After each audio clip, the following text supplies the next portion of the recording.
Welcome to the playoffs. It is the Southern California Prep Insider Baseball Podcast. Tommy and Les here. We had a weird week. Coming into the quarterfinals. We'll talk about it later. Obviously, everyone knows what I'm talking about. We're going to start with the top 10s. We've got some field reporters, and then we'll get to our game discussions, not really game picks for Divisions 5 and up. So, Les, who made the top 10 this week? All right, here we go. So keep in mind, people, this is the top 10 going into the week, not after the games that already took place this week. Don't kill Les. Yeah, please. Number 10, Arcadia. Apaches rolled, got into the the second round there before losing yesterday. Their dream season comes to an end. Jay Sarah at number 9. The Lions lost last week to a very good Miracosta team. Number 8 is Notre Dame. They went on the road and lost to that same very good Miracosta team yesterday. Aliso Niguel, number 7. Saw them last week in their playoff game. Man, that pitching staff, Tommy, whoo, that's good. Very good. They're into the quarterfinals after their win against El Toro. Ayala, number 6. They lost to a really good Harvard Westlake team, who we have number 5. And that game went down yesterday. Harvard Westlake kind of punched them in the mouth there a little bit, winning 11-2. Huntington Beach, number 4. They escaped a good one against Amat yesterday. La Mirada, they went on the road and beat Palm Desert yesterday. They're number 3. They face Miracosta on Friday. Cypress, they went on the road in a game I was at, and they beat Capo Valley 2-1. Got a big home run from freshman Luke Davis. And number 1, again, is Orange Lutheran. They went on the road yesterday and beat a pretty strong Etowanda team. So there's your top 10 as we see it coming into the week with some results from the week. All right, top 10. Before we get to our field reporters, discussion has to be had. So we're going to talk about the brackets. And as of right now, Yucaipa is in. They have not reversed the decision. For those of you who don't know, West Branch has a video of them illegally soft-tossing, allegedly, wiffle balls. CIF will look at it. I'm just going to say this to start. This is a lose-lose situation for everybody. I feel terrible for both kids on both teams. I feel terrible for CIF, who has to make this decision because they're put in a really bad spot. So, Les, I know you have an opinion on it. What's your thought on the soft-toss travesty?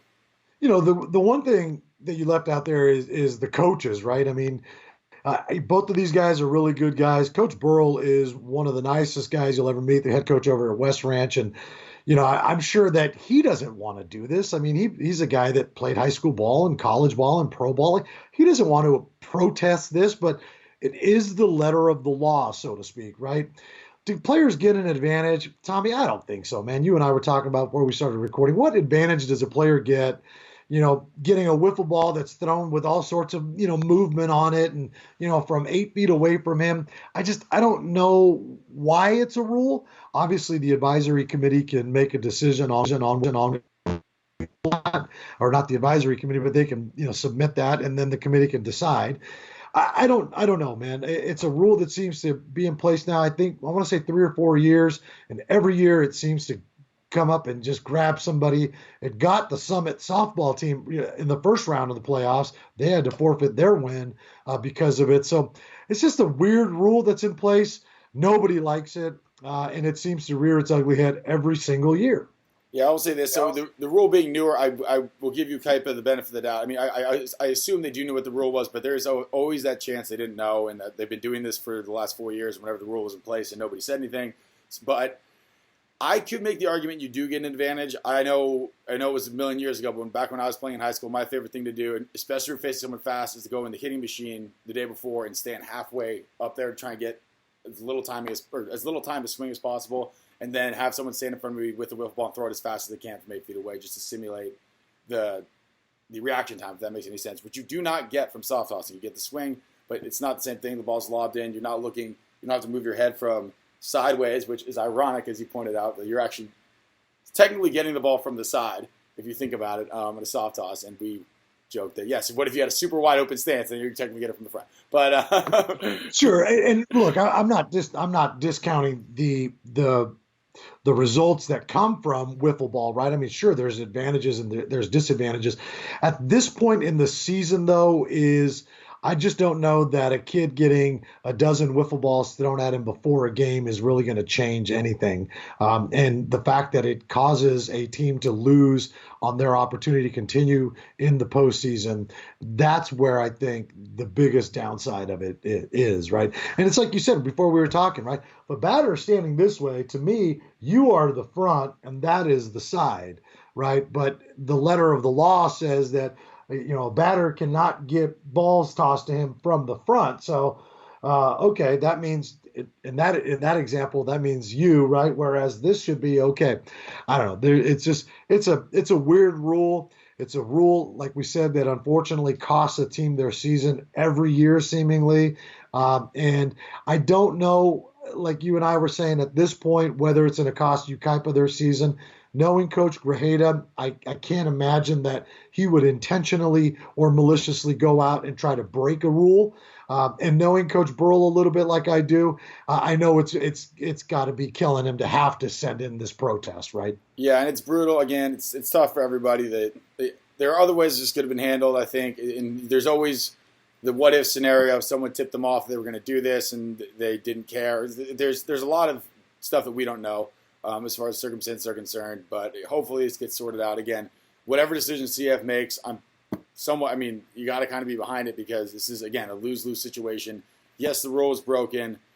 No, it's not. I think the punishment doesn't fit the crime in this case. I think there should be a lighter sentence. Maybe, I don't know, this doesn't happen in baseball. It's not like you can give them a technical like you would in basketball, but I don't know, maybe a free out. Or there has to be some sort of way to make this not such a ridiculous punishment because I don't think it's worth a game. But again, that's what is in the rule book, and if everybody abides by the rules, that's what has to happen. I prefer to not see it happen, but I would understand if that's a decision that is made. Speaking of Yucaipa, and just real quick, Tommy, the one thing that this thing is really bred, and you see it now, is you've got people up in the trees or people, a quarter mile away, or they're 100 yards away from where this is happening or further. And, they're out there with their cell phones and they're trying to get video of it. It's just bred a kind of I don't know, like a let me find people doing something bad sort of mentality. And that's really the downside here, right? Is obviously the effect it has on the teams and the players, but just kind of that, you see pictures on Twitter, you see videos on Twitter like, oh, is this illegal? Is this not illegal? It's just, come on, man, let's just play the games. Yeah, and for all we know, it could have been a parent who filmed it. I don't know how the video was obtained. It could have been anybody, so we'll wait to find out on that. But as of right now, we're going to treat this as if Yucaipa is into the next round. And speaking of which, Connor Morissette is there. Here with Rafa Alvarez after Yucaipa takes down West Ranch 1-0 to advance in the Division I Southern Section Baseball playoffs. Rafa on the mound today, a complete game, truly dominant from start to finish. What was the key to today's success? Just to go after hitters, throw strikes, don't let anybody on base. I walked a couple people today, but I got at the jam. I have great defense behind me, so it was a good game. In the top of the seventh, it had been scoreless the whole way, but in the top of the seventh, you guys finally break through. Yeah. 1 run was all you need. Yeah. How confident were you after your team gave you that 1 run of support to go out and finish the job in that last inning? Oh, I was very confident. I knew I was rolling after the second, third inning, and I knew I was going to get those 3 outs, and we were going to leave winning. Next, Cypress, potentially one of the top seeds in this tournament, or Capo Valley. What needs to happen to go out and continue to win and put a run together here to go to a potential championship game? We have Tyson Heaton going on the mound on Friday, so that'll be a great game. We just need a hit. We're a great team. We have a lot of D1 commits. We're battle-tested. We're ready to go. Cal Baptist for you next year on a full scholarship. How proud are you of yourself for doing that? And what was the recruiting process like? It was very good. I was committed to San Jose State, decommitted. Over the summer, I had many offers. So, I wanted to stay close to home and a beautiful place at Cal Baptist, great coaching staff, D1, so I chose to go there. That's Rafa Alvarez after a big 1-0 win for Yucaipa to move on in the D1 Southern Section Baseball playoffs. Rafa, thanks so much. Thank you. Appreciate it. What's up, guys? Jessica here at my alma mater. I finally made it back to Great Oak. I'm here with Cameron Mabey as well as Zach Arnold. Thanks for joining me, guys. It's going to be a fun one. They've already been talking my ear off nonstop, so I can tell this might be a long one. I might have to cut some parts out, but you guys have been doing really well in playoffs, especially for Southwestern League. For the IE, you're one of the only teams left at this point. Now, going back to yesterday's game, 6-1 win over Long Beach Poly. You guys are making it look very easy. How was yesterday's win? What did you think of how your guys' team performed? Yeah, it was just a great win, team win. pitching really came through a great game, and timely hitting and just getting base runners on, stealing some bases, and getting timely hits is what led us to the W. Yeah, I'd have to agree. We all made our plays when we had to. We hit the ball, and we executed when we had to. So. And going back to last week's win over Apple Valley in the first game of playoffs for you guys, you ended up winning 11-0. That's another one where you made it look very easy, very comfortable out there. You were on the mound for Great Oak. You did very well through 5 innings pitched, very well offensively as well. How comfortable were you in that game? I felt really good. It was one of my first starts in the playoffs, and I just wanted to, do well. And I knew with my team behind me that I could be comfortable with them. So it was a fun start. So I had fun. Would you guys say that you are currently peaking as a team? Yes, definitely I would. I mean, I think we've won something like 8 out of the last 9 or something like that. So we found the right time to go peak and hit our stride going into playoffs. What players would you say have been standing out? You guys can mention yourselves, but what other players have been standing out to you so far? I think we're all standing out right now. I think the big part of us in our little win streak that we have going on is we're all playing as a team. So you can't really say one guy's standing out. We're all playing really well. Yeah, and I agree with that. Definitely this guy on the mound, he's been doing a great job, and a couple players in the field have been pulling their own weight. Josh Pano's had a couple big games. Blake Bambrick coming in late relief. He's been doing a great job, and I think we're all just doing well right now. They're really going to appreciate those little shout-outs that you were giving them. I know the guys were definitely saying... and Griffin Jones. Griffin Jones did great. As I was saying, someone just walked past and said, don't forget to shout me out. There it is. You made sure to throw them out in there. Now you guys have another game coming up, of course, going off against Northview. It's going to be a close one. What are you guys working on this week to make sure that you're ready for that next game? We're just focused on staying comfortable and playing our own game. We don't want to get too far ahead of ourselves or anything like that. We just want to play our own game and control what we can control. I have to agree with that statement. Nice and short and sweet. Now we have to talk a little bit about taking that next step. Cameron over here has been on varsity all 4 years, and then you have been on varsity since you were a sophomore. Of course, you had a very iffy sophomore year, we'll say that much, with the injury, but then you came back stronger than ever your junior year, senior year just as strong. You're committed to Oregon. Huge congrats. That's very exciting. What was it about Oregon that made that decision so easy for you? Yeah, I just felt like it was the right fit. I love all the coaches there. The atmosphere there is insane. Obviously the facilities and all the Nike stuff's great, but I just felt right at home when I went up there. The coaches made me feel celebrated, and it's just a great time. And I've loved that school ever since I was a kid, so I just thought it was right for me. You felt right at home even with that weather? Yeah, it's a lot different than here, but I mean, we're experiencing a little bit today, so it's just getting me ready for it. I'm going to love it up there. He's already bringing the weather with him. Lovely. Take it with you. We don't want it here. Now, Cam, you are going to Cal Poly Pomona next year. What are you looking forward to the most about playing out there? Well, first of all, it's close to home, and I really enjoyed the coaches up there, and I enjoyed the fact that it's so close, and my family will just be right down the street, so I'm looking forward to that. I'm looking forward to get started with Jesse Dickens. He's here on this team, and he's going with me too. So now it's both of your senior years. You guys are almost done here at Great Oak. What are you going to miss the most about this school? I'm definitely going to miss all the guys. I mean, it's a great time everywhere we go, whether we're just going out to eat or the Boris Classic, hanging out with all them in the hotel. That was just a blast. I'm going to miss all of them next year. That's definitely going to be, and especially this guy right here. He's been my best friend forever. Going to miss this guy so much next year. Yeah, I'll miss the same too. I'm just going to miss being out here with the guys every day because, I mean, it's something we do every day since, October? Yeah. And it's going to be sad not being here, but, I mean, we'll still keep the connections and everything, but and probably my parents doing my laundry and all that stuff too. So. The home cooking. It's going to be bad. Can't forget about the home cooking. You guys are going to have to eat in cafeterias and on the road all the time. You better have a meal that you've got ready to order everywhere you go, because otherwise you're going to accidentally order something and get it and not know what's in front of you. Are you ready for that? No, definitely not ready for that. Definitely. Do you know how to do your laundry? Yes, actually. We got this thing going in our room next year where me and Andrew Mosiello, another kid from Chaparral, I'm going to be doing the laundry and helping him with the homework, and he's going to be cooking. So that's a meal. Cam, do you know how to do your laundry? I do know how to do it, but my mom still does it for me, so. He says he knows how to do his laundry. What detergent do you use? Ooh. I said my mom does it for me. I just had to make sure. Mommy still needs you, don't worry. Mom, I know how to do it. He washes his reds with his whites for sure. Just look at this guy. Just kidding, guys. But thank you so much for your time. Hopefully, Great Oak keeps it going this year, right? All right, thank you, guys. We are now going to go on to our quarterfinal discussion. Again, we're going to talk Divisions 5 and up. I'm just going to read the games that are going to happen in Division 5, and then I know, Les, you want to talk about one game specifically. Paulie will be playing Estancia. If I'm going to go off of what is on the website here, Estancia's got the little star, so I'm going to assume that means that they're home. Rancho Verde and Rialto are playing. Rialto will be the home team. Xavier Prep is the home team against Century, and then the final game in that division is Salesian hosting Orange Vista. Les, I know you want to talk about Century and Xavier Prep. Yeah, but real quick, how about Estancia, man? They won a 1-0 15-inning game on Tuesday. 15 innings. I think it was 1-0. I don't know. You got it there. Correct me if I'm wrong, but 15 innings. That's awesome.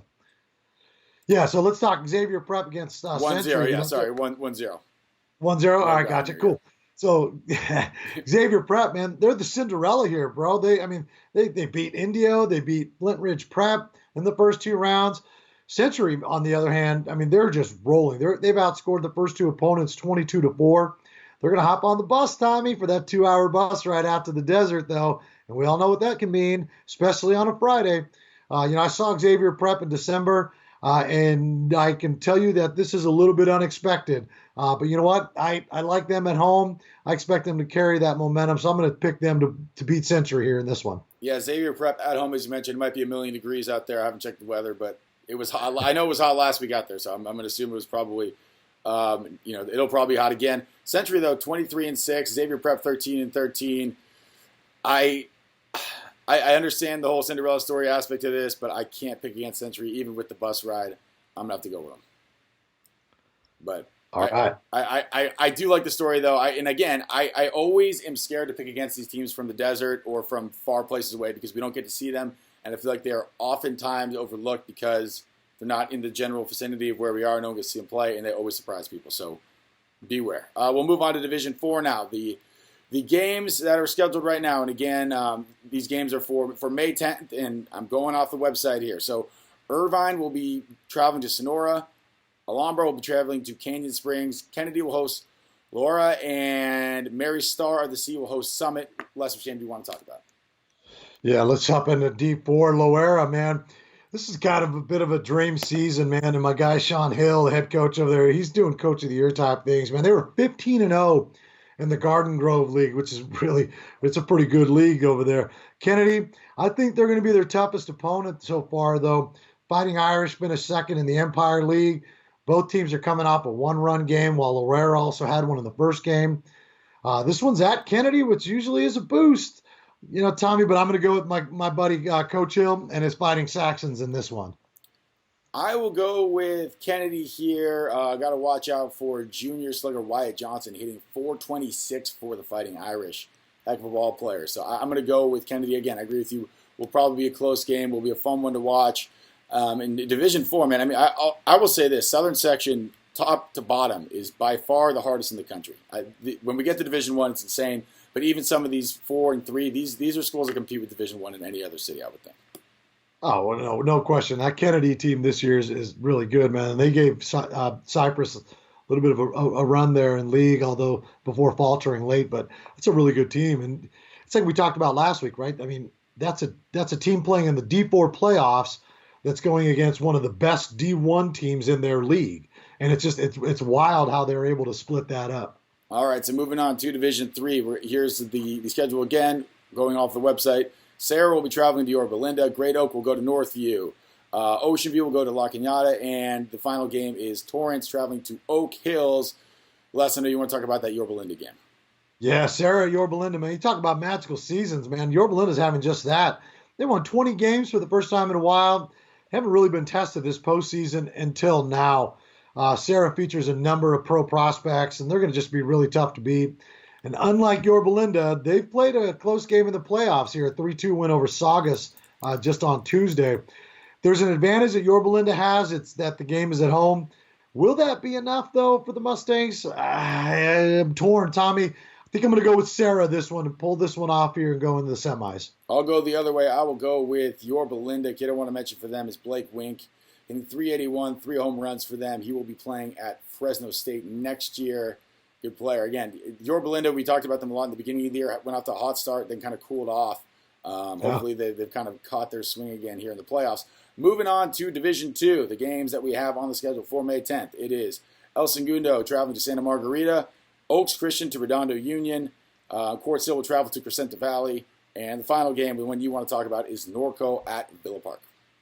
Yeah, Norco at Villa Park. Man, you talk about the coaching of the year jobs. I mean, Bert Call at Villa Park has done an amazing job. Took a program there that had struggled here the last few years and, really turned it around there, got them into the quarterfinals here. And, Norco, man, that program's as steady as they come. Coach Parcell does an amazing job and has done an amazing job there for years.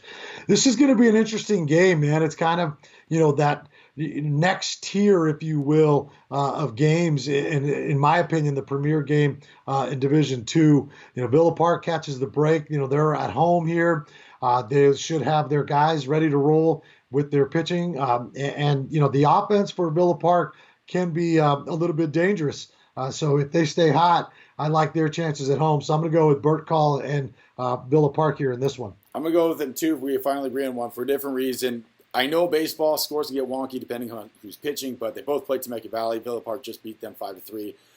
Norco played Temecula Valley and lost 17-3. Again, I'm well aware baseball, sometimes the score, it's not like football where the scores are a little more true. Baseball, very dependent on who's pitching, the circumstances, all that kind of stuff. But that is kind of an eye-opener for me. Moving on to Division I, we're going to talk about every single one of these games, so we'll go one by one. It is a game that could, again, all of these teams are good enough, in my opinion, to win Division I pretty much anywhere in the country. And unfortunately, they're all stuck together in this death bracket that is the Southern Section Division I. And this game specifically could be a championship game anywhere else. It is Orange Lutheran traveling to Harvard Westlake. Yeah, well, this was the championship game of the NHSI back in Cary, North Carolina, just a few weeks ago. So a little bit of a rematch here. Just think about this pitching matchup. Potential pitching matchup. You potentially have Max Ratchick going to UCLA, going for Orange Lutheran, against Sam Laboki going to Vanderbilt for Harvard Westlake. I mean, that's just a dream matchup. This one is going to be a very, very interesting game with Orange Lutheran having to go on the road here for the second consecutive game with an opportunity to get to the semis.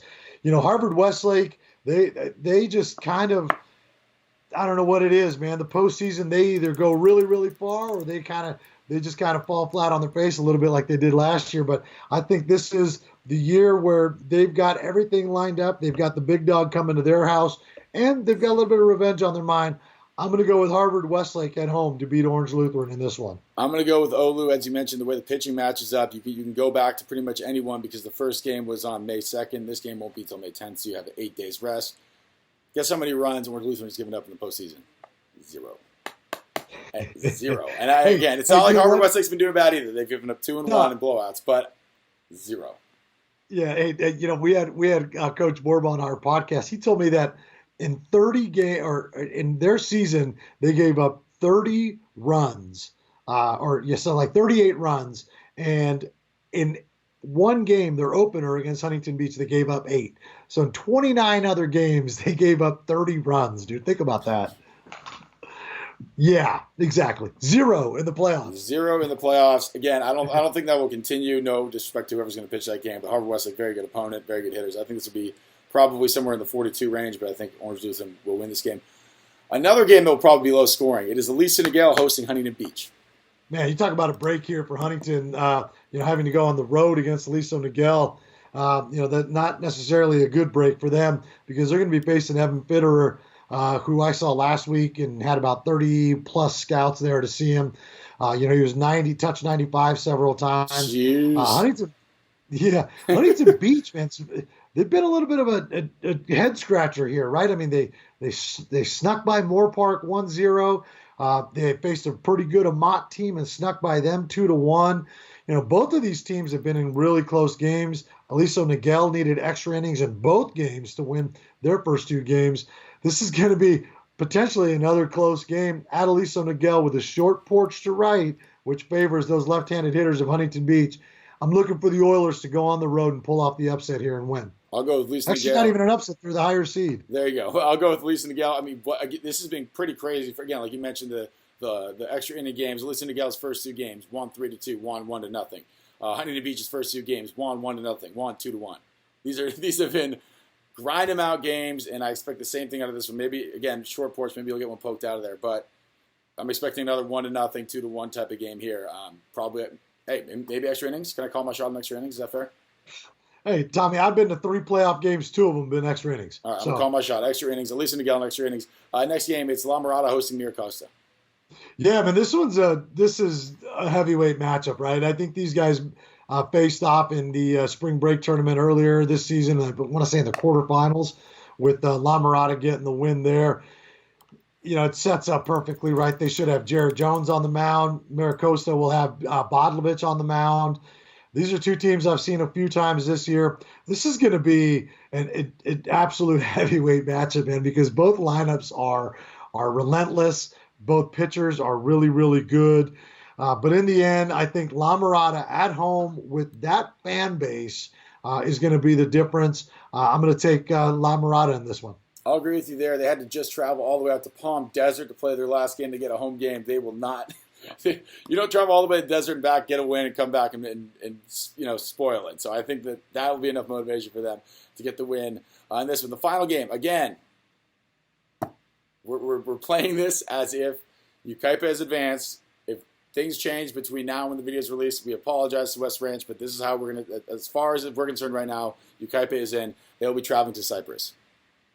Yeah, this one is a very, very interesting game because of the potential pitching matchup of Cameron Rapetti for Cyprus, who's headed over to Cal State Fullerton, and your boy Tyson Heaton for Yucaipa. Yeah, there he is, BYU signee. This could be one of those games that's 1-0, or this could be one of those games that's 10-9. This is also, I just saw Cyprus yesterday. That team is really, really good, and they've gotten a whole lot better since when I saw them earlier in the season, which is kind of scary to think about. Yucaipa, that lineup is not, I won't say struggling, but they're not putting up runs like they normally do against obviously a really good West Ranch team there, 1-0. But that's a long bus ride, Tommy. Not quite going to the desert, and I just like Cyprus at home. I'm going to go with the Centurions here. I will say this, though. I think Yucaipa is used to those long bus rides being where they are. You mentioned the bats. They got 4 runs, 4-0 win, 1-0 win. How many runs did they give up? I'm going to stick with the pitching staff. I'm going to stick with Yucaipa. Sorry, go. And your boy's on the mound, dude. That's huge for them. This is their team of destiny right here. This is a good squad for Yucaipa. I got him pulling this one off. Again, we apologize to West Ranch if things change in between now and when the video is released, but we are going to assume for now that Yucaipa is through. Les, anything else you want to add before we are through? Yeah, just really quickly. I just want to go through these potential pitching matchups in D1. We talked about the Olu Harvard Westlake. So Aliso Niguel, probably Evan Fitterer headed to UCLA versus Eddie Pelk headed to USD. Really good matchup. La Mirada Miracosta, Jared Jones headed to USC or the University of MLB, and against Bodlovich from Miracosta, who is headed to Arizona State. Yucaipa and your boy Tyson Heaton headed to BYU against Cyprus, and Cameron Rapetti headed to Cal State Fullerton. I mean, dude, how lucky are we? I mean, these are guys you're going to be watching on TV potentially for a while here. It's really, really fun. Kudos to those guys and those teams getting as far as they are. I'll say it once, I'll say it twice, I'll say it a million times. Southern Section Baseball, especially Division I, best in the country you will find, not even close. I don't think there's even a question. You get this many teams with this much talent, you funnel them all into the top. It is ridiculous. I feel bad for some of these schools. Even the ones that are eliminated in the first round probably would be Division I champions in any other city. Les, where can they find you? Yeah, hit us up on Twitter at PBR_California, on Instagram at PBR California. PrepBaseballReport.com is the website. You'll find California there, a bunch of content coming out every day. Just doing some quick math, Tommy. Of the final 8 teams, I believe there are something like, and again, I'm not a math guy, so this could be scary, somewhere in the neighborhood of 72 Division I commits on all 8 of those rosters. You know what I mean? That is per roster? 9. Oh, help me out, Tommy. 9. Help me out, big dog. 9 per roster. That's a starting lineup for everybody. Right? That's pretty absurd. That is insane. Hopefully my math is right. We will see you guys next week. We'll be talking basically in the finals by then, so we'll see you then.